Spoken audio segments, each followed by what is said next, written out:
12,900 years ago, the world was getting warmer. The Ice Age was ending. Forests were spreading. Herds were returning. Life was getting easier for the first time in generations. And then, over the span of a single human lifetime, it reversed completely. Temperatures crashed. Glaciers that had been retreating for thousands of years started advancing again. And for the next 1,000 years, nobody knew if it would ever end. This is the story of the Younger Dryas, the most violent climate collapse modern humans have ever survived, and the 1,000 years that may have quietly shaped everything that came after it. Today, when someone says cold snap, you check the weather app, grab a heavier coat, maybe complain about your heating bill. For you, a bad winter is an inconvenience with a known endpoint. Spring is on the calendar. It's coming whether you believe in it or not. But for the people alive when the Younger Dryas hit, there was no calendar telling them spring was coming. There was no reason to believe the cold would ever end, because as far as anyone could tell, it hadn't ended in generations. Entire lifetimes passed inside that freeze, and children were born who never once knew the warmer world their grandparents described. And this wasn't a gradual slide backward. It was violent and fast. Ice core data pulled from Greenland shows the temperature swing happening in as little as a decade. In some records, maybe even a handful of years. That's not climate change on a geological timescale. That's climate change on a human timescale. Fast enough to watch happen. Fast enough to feel personal. People who remembered a warmer world as children were burying their own children in a landscape that had frozen back over completely. So what did that actually do to the people living through it? 3 things, and each one was capable of ending entire populations on its own. The first is starvation. The animals and plants human groups had built their entire way of life around simply weren't where they used to be anymore. Herds that had been reliable for generations shifted their migration routes or vanished from regions entirely, moving south, chasing warmth that no longer existed where it used to. Berries and tubers that ripened on a predictable schedule stopped ripening at all in areas now locked under frost for most of the year.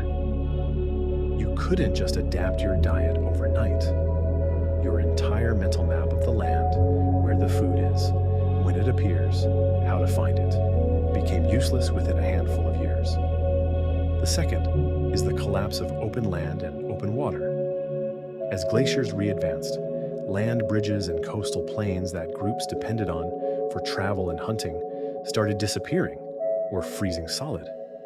Areas that used to connect one group to another became impassable, buried under snowpack, or blocked by advancing ice fronts. Populations that used to be part of a wider network suddenly found themselves isolated, cut off from trade, from potential mates, from shared knowledge that used to move freely between groups. Isolation like that means smaller gene pools, fewer hands to help during a crisis, and no backup plan if your local area completely fails you. And the third is something you don't think about until it's actively happening to you: the collapse of trust in your own experience. Every skill an older generation could teach a younger one about hunting, foraging, and reading. The Seasons was built on a world that no longer existed. The knowledge that used to keep people alive was actively wrong now. Imagine every piece of advice your grandparents ever gave you suddenly turning dangerous, not because they lied, but because the world underneath their advice had shifted without warning. So how do we actually know any of this happened? This isn't guesswork built on vague theories. It's written directly into the ice layer by layer, like a diary nobody meant to keep.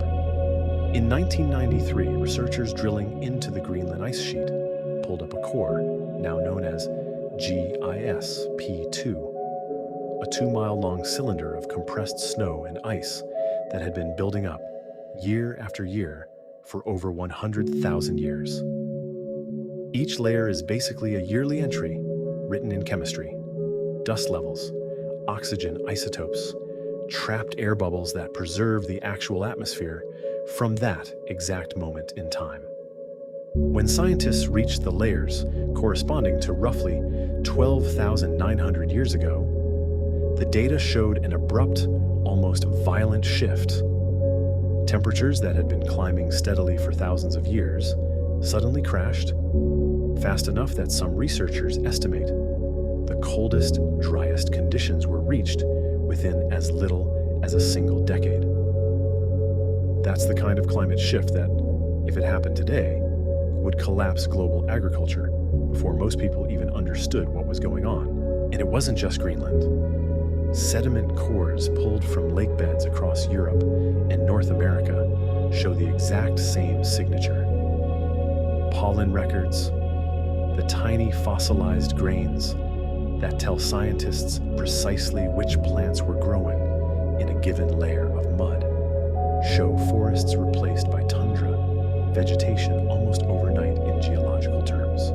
One layer, dense forest. The next layer up representing decades of accumulation, nothing but cold adapted grasses and moss. Somewhere in that transition, real people were watching real forests die. So what caused it? This is where things get genuinely strange, because scientists still don't fully agree, and the debate has been running for decades. The leading explanation has been a massive pulse of fresh water. As the enormous ice sheet covering North America started melting, it apparently released a catastrophic flood of meltwater into the North Atlantic Ocean, potentially through an old outlet near what's now the Gulf of St. Lawrence. That freshwater, being less dense than salt water, is thought to have disrupted a critical ocean current system, the same system that today carries warm water from the tropics up toward Europe and keeps the North Atlantic region far warmer than its latitude should otherwise allow. Shut that current down or even slow it significantly, and you get exactly the kind of abrupt regional deep freeze the ice cores show. But there's a second, more controversial theory that's gained real traction over the last 15 years. That a comet, or a swarm of fragments, broke apart in the atmosphere and triggered catastrophic wildfires and heavy atmospheric dust, loading across multiple continents simultaneously. Researchers point to a thin layer found at dozens of sites across North America, Europe, and the Middle East, containing unusually high concentrations of platinum, microscopic diamonds, and soot, all dated to almost exactly the same moment the cooling began. The debate over this impact hypothesis is still active and unresolved among specialists. But either way, something happened fast enough and violently enough to flip the climate switch almost overnight. And someone was standing outside when it did.